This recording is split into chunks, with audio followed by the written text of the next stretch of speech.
During the recent years, especially the last months, we've really witnessed an unprecedented convergence of crises. Political tensions, wars, economical instability, health pandemic also a few years ago, and the growing, of course, impact of the climate change, which is very important for the world and this planet. Countries, nations, institutions, individuals are facing a challenge that tests their resilience, our resilience actually, and vision for the future. However, I like this, however, history often shows that chaos can also be a breeding ground for innovation, transformation, and new opportunities. Today, in this, of course, session, we will explore how the current global turmoil might not only be a source of concern for all of us, but a catalyst for a positive change. Thank you for being with us. I will start with you, Your Excellency, Dr. Shashi. How do you define the current state of the global turmoil? You know, we had a period when the Cold War bipolarity gave way to two overlapping and by and large seen as positive developments. Globalization, spreading around the world, knitting us together economically, technologically, and so on. And of course, from 1990, with the end of the Cold War, the unipolar moment when the US seemed to be in really a position of dominance technologically, economically, militarily, politically. Now, this has suddenly been challenged with four developments I'd like to identify briefly. The first is the backlash against globalization, which gathered pace. It had two components, economic and cultural. The economic backlash was people in the developed countries saying, why are we voting for governments that are sending our jobs off to China and India and places like that? And I think there was a cultural backlash as well against the cosmopolitanism that came with globalization. Davos man flitting around the globe, the migrants who are coming into different countries. And that cultural backlash has been described very effectively as a clash between the somewheres and the anywheres. Anywheres being people like us here who can speak anywhere in the world, and the somewheres being those anchored in one country, one religion, one language, one place. So that's the first major trend. The second, I would say, was the end of the peaceful rise of China, which took place during that period of globalization. China becoming more assertive, more effective, and challenging the US dominance in all these areas, political, economic, technological, military. Third, and this is where Carl, I'm sure, will have a lot more to say, is Europe. Europe, I remember Carl telling me a few years ago, there's an arc of crisis from the Nile to the Indus. Well, it's gone well beyond the Nile now. Ukraine has dragged Europe into this arc of crisis. And I think there is a certain European ambivalence as well about where they fit into all of this. Ambivalence over Ukraine, ambivalence over China, and of course Russia right on their doorstep. And the fourth and final trend I see is the emergence of new theaters of international cooperation in response to all this. You've got the talk about the Indo-Pacific for the first time. We've got the references to the rise of the rest, which is now being talked about as the global south, which is seeking to be both non-West without being anti-West, and expressing its ambitions in different ways. I mean, it's a cliche that in world affairs, you're either at the table or on the menu. And if you don't want to be on the menu, you have to find ways of expressing your opportunities at the high table. So they're also trying to do this. And this is manifesting itself in multiple ways we can talk about: plurilateral arrangements, new groupings, and amazing also overview for the situation that could have led to this turbulence. So backlash, globalization, cultural and economical, China, Europe, and the new emerging countries. Your Excellency, Dr. Bildt, how do you see, from your point of view, we saw the East point of view, let's see the West point of view. What do you see the primary causes of the global actual turbulences and crises? Well, I think what is the characteristics of this age or time, or whatever we prefer to call it, is that on the one side, we have dangerously rising geopolitical tensions. And I would say more wars and more risks of wars than we've been faced with for decades. That's one side of it.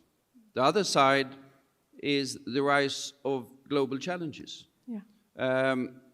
Be that climate, be that global health, be that the need to regulate artificial intelligence and all of those things that are happening. But those have a situation where geopolitical tensions makes it more difficult to handle the global challenges. We see the United Nations Security Council being paralyzed, be that by Gaza, or be that by Ukraine, and unable to fulfill the function that it should function. At the same time, we see that there are challenges that can only be met by everyone working together. We did survive COVID, but we know that new challenges are on the horizon. We are dealing with an Mpox challenge, which is in Africa at the moment, but could be somewhere else tomorrow, and there could be something else around the corner. And that is the dilemma of our age. I am profoundly worried I was coming directly from Kiev to here, had a sleepless night because of Russian air raids, and then the train journeys and all of that. I'm profoundly worried by the rising risks of war in East Asia and by the risk of war proliferating also in Africa, which is, of course, the immediate neighborhood of Europe. Okay, we don't wish it, but probably there are coming wars in East Asia and probably in Africa in a few, of course, spots. Dr. Shashi, here you mentioned China. As we witnessed shifting power dynamic during the last decades or the last 20 years between East and West, what impact do you believe this rivalry in having on global stability and cooperation? And you mentioned it, it's mainly China and America. Well, I mean, China is definitely now emerging as a new hegemon, a new significant, whether you want to call it superpower or whatever, a challenge to the US. At the same time, the Chinese and the Americans have levels of cooperation and interdependence that never existed during the Cold War between the US and the Soviet Union. You've got more Chinese investments in US Treasury bonds. You've got more American investments in the Chinese economy. You've got Chinese students in America. You've got American tourists in China. All of these things didn't happen during the Cold War. So it's not quite the same thing, but there are a number of concerns. China's become much more assertive on its borders, maritime as well as land with us in India, where we've had a very unpleasant incident that ended 44 years of a peaceful coexistence on our otherwise disputed frontier. We've had incidents in the South China Sea with the Japanese, with the Philippines, with Vietnam. So it's a different China from what we had got used to in the earlier days. And the high-tech, powerful advance right. They're advancing of China. remarkably in high-tech. Solar, they're world leaders. 5G, they're perhaps ahead of America, we're not entirely sure, but there's an 5G, awful lot of progress happening. So technologically, they're doing well. Militarily, they've almost caught up. The Chinese Navy is almost as well equipped as the American Navy now. They've got more planes, more soldiers, obviously. And as far as the economy is concerned, they have already supplanted the US as a manufacturing power, as an industrial power, and they will overtake the US economy. And they are eating this, between the first powerful country, that is the US, they are coming second economically, and they are grabbing in the scales to more and more be closer to America, which they don't like it. So how did this rivalry affected the rest of the world, Dr. Bildt? Well, it of course affects every part of the world. It affects the very nature of global cooperation, where we have the dominant powers so far fearing that it might be replaced. I think that is a somewhat exaggerated fear, but anyhow, the fear is there, and is driving a lot of US politics. I mean, if we go to Washington these days, it's all about China, China, China, exactly. And in addition to that, an element of China, if I'm exaggerating only slightly. And that is the fear of what I sometimes call the 1870 moment, which was when Britain lost its position as the leading economy in the world to the United States. Then it took quite some time for the United States to emerge as a political and military power. Mm-hmm. But anyhow, the Americans fear that will happen to them. I think it's exaggerated. They are afraid to happen to them via China. Well, they fear the rise of Chinese power. Okay. And the problem is, of course, that I agree with everything Shashi said about China, but it should also be said that the Chinese do have a point. And the Indians do have a point, that we live in, to a large extent, a 1945 world. And the world looks differently, and the Chinese are saying, we want to have a voice. And the Indians are saying, we want to have a voice. And others say, we want to have a voice. And then, of course, how do we gradually adjust the structures of global cooperation without sort of disrupting it, without causing conflict, but balancing it in a better way, in accordance with the new global realities. That and Europe is ambivalent, isn't it? Sorry? Europe is ambivalent about this whole Well, thing. Sweden is in favor, but no, yeah, Europe is, of course, ambivalent. I remember when I was foreign minister in the European Union, I suggested in one of our foreign ministers meeting that we should have one EU seat in the Security Council. Yes. That didn't make me popular in Paris and London, I can tell you. Which is not giving. Because you spoke about the EU, I want to start talking within this platform of so many crises and wars. What are the alliances? We talk about alliances EU. We have BRICS that was joined by UAE, for example, Egypt, and Saudi Arabia, for example. We have NATO is an alliance. We have ASEAN is an alliance. I'm talking about economic blocs and, of course, military blocs as well. What are they from all those Well, there's a proliferation of such groupings. The Americans, of course, still rely heavily on NATO. And what's interesting is the Russian invasion of Ukraine has resulted in Sweden, Carl's own Sweden, and Finland joining NATO, which was never on the cards until the Russians invaded Ukraine. But it's okay to say for now, because if Trump is coming, NATO will not be really in a good position? Well, we'll have to see. But it's not just NATO. What Americans are doing is creating smaller groupings, mini-lateral groupings everywhere. So where countries are not willing to be allies in the formal sense, like India, they've created partnerships. There's a group called the Quad, which is US, Japan, Australia, India. True. There's another group called the Squad, where it's the Philippines instead of India. There's the Australia, US, UK, or AUKUS, which is now a military alliance because all three are formally allied. And you've got all of these different things happening to try and shore up the effort of the Americans to match economic decoupling from China on the one hand with a geopolitical and military containment of China. So that's interesting. China, on the other hand, has no allies. Show me a Chinese ally. There isn't an ally. They have dependencies. How? They have countries that are dependent on them. And with America... They are soft power in Africa, Dr. Shashi. How is that? They have a lot of African countries. They are allies because they build, they invest. They're not alliances, they're dependencies. So they are given an awful amount of aid, and those countries are suitably grateful. But the fact is, these are not countries that they can use in a geopolitical conflict or a standoff. Linked to that is the fact of the whole big question mark over the Chinese-Russian partnership. You remember just before the Ukraine war started, Mr. Putin visited Beijing and there was this announcement of a no-limits partnership. Well, some of the limits are already becoming apparent in terms of how far the Chinese can go to support the Russians. Now, on top of that, you've got this question of the fact that Russia, on the one hand, is more and more dependent on China, economically, trade, in terms of sanctions, military, and so on. But at the same time, they have relations with countries that are not so happy with China, including India and Vietnam. So it's all very complicated. It's not a clear picture as the Cold War was. I want to understand this point. America, with you. America is creating all those blocks, powering also some other blocks that we see in the world, and their only point is to challenge China? Well, the Chinese are seen by the Americans, as Carl also said, as a very, very fundamental threat to the Americans. Unlike, by the way, 1870, Carl, the Chinese have got off to a much earlier start when it comes to strengthening their military and their technological role. The Americans had barely recovered from their civil war in 1870, so they took much longer. Today, the Chinese are in a position to challenge the Americans, even militarily, in 10 years' time. Dr. Bildt. So how those blocks, they are very important, they're a very important component of the actual world today in the scene. How can they be part of the challenge to resolve, of course, the issues of the actual crisis in the world?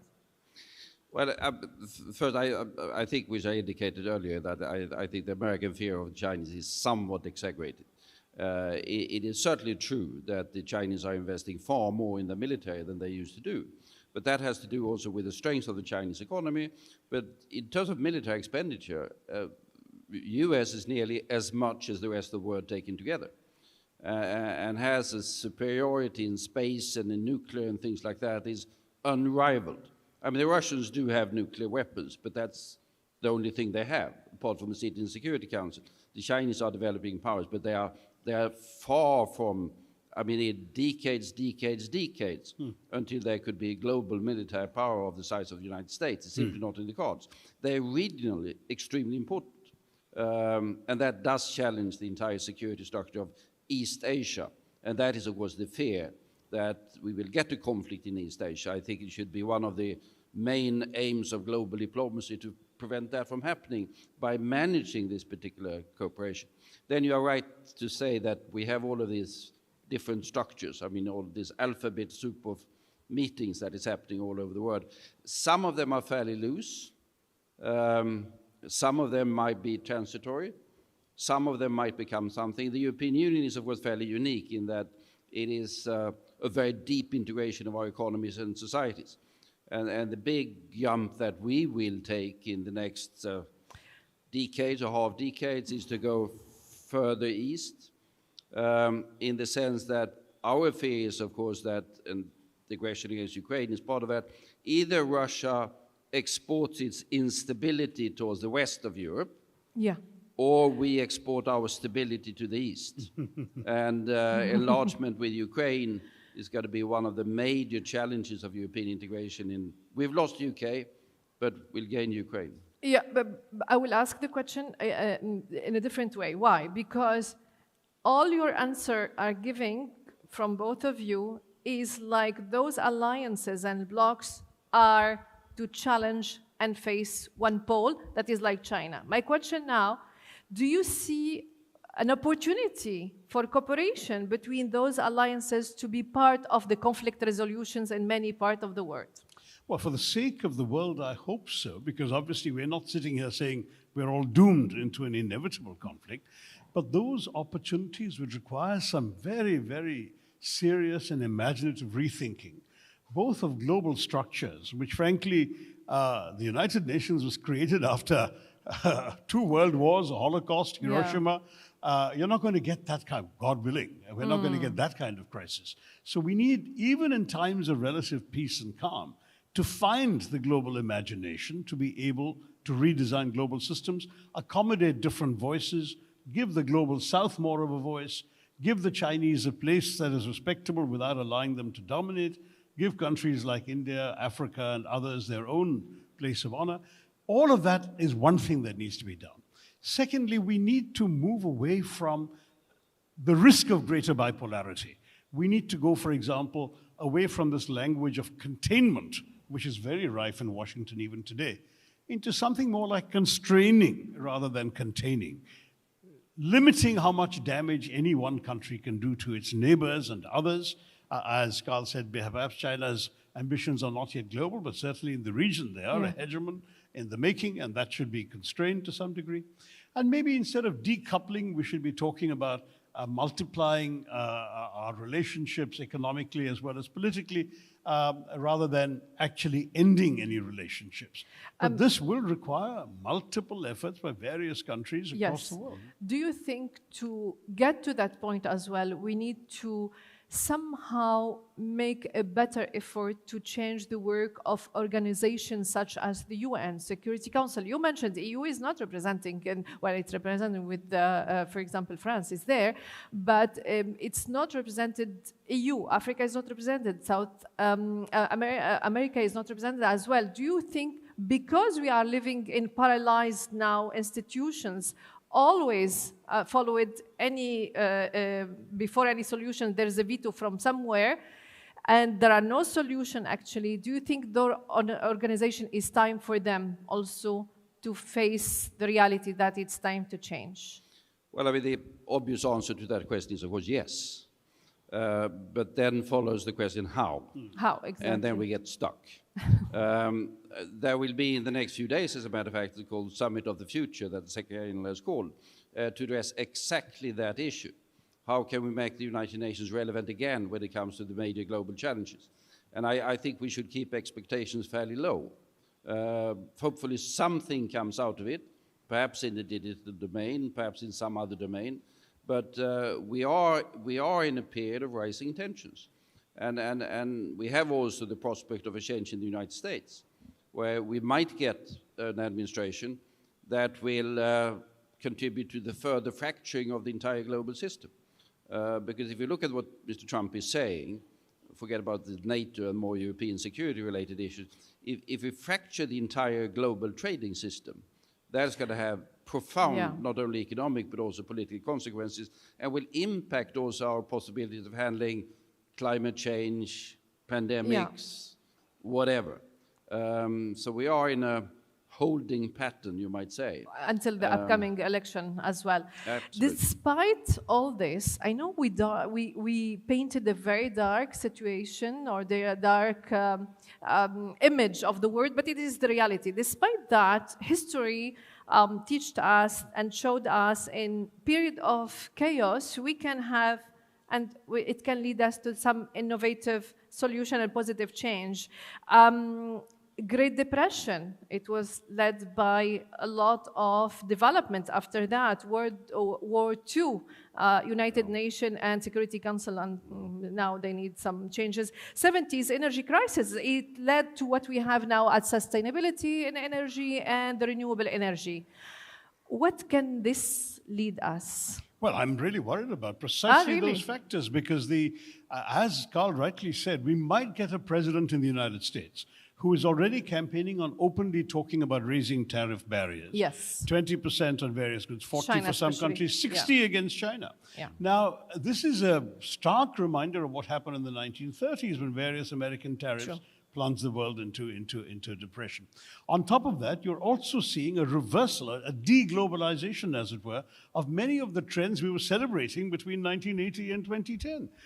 Even in Europe, which is the poster child for globalization, what happened last week? The Germans suddenly decided to introduce border controls even within the Schengen countries. We saw this also during COVID, when the Italians got the first cases in Europe. What did the rest of Europe do? What happened to their vaunted solidarity? They closed the borders. They didn't. They closed the borders and wouldn't let anything into Italy. It was protectionism all over. So suddenly you're seeing a reassertion of national interest, sovereignty, selfishness, and so on in very many countries, not just in the new sort of countries of the developing world, but everywhere else. And that could be calamitous. You're quite right that if countries start just saying, it's for ourselves, nothing else. COVID already showed us. The rich countries stacked up on vaccines, which they're now throwing away because the vaccines are expiring. And how many vaccines went to Africa? How many vaccines went to the poorer countries? Whatever it came into Africa, went to Africa, it went very late. Very small percent. And even India stopped its exports. No, India did export. No, that's not bad. Briefly, but India did continue to export much more than anyone else. Yeah, I remember from the beginning they did. We didn't end up with 4 times the supplies our people needed as some European that's interesting, countries. Because in terms of crisis, the barriers start building up again. So tell us, do you see any light of optimism? What can come out of this, Dr. Bildt? First, yes. I think we both identify that one of the major risks is the fragmentation of the global economy, be that trade or otherwise.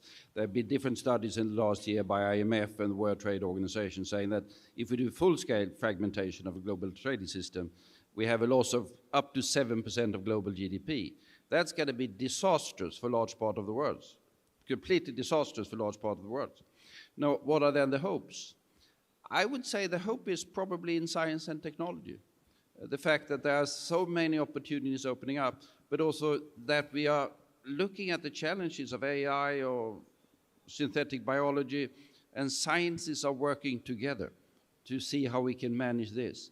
So we have sort of a globalization of scientific knowledge and of technological opportunities that might drive politics into a slightly more constructive phase, hopefully. Interesting, because that was my following question, actually.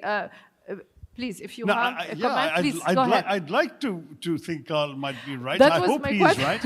But my big worry is, are we forgetting the human beings in all our excitement about technology? But for example, technology was built for the human beings. If technology helps human beings but deprives the others of many human beings of jobs, how are they going to live? How can they afford the technology if they don't have any employment?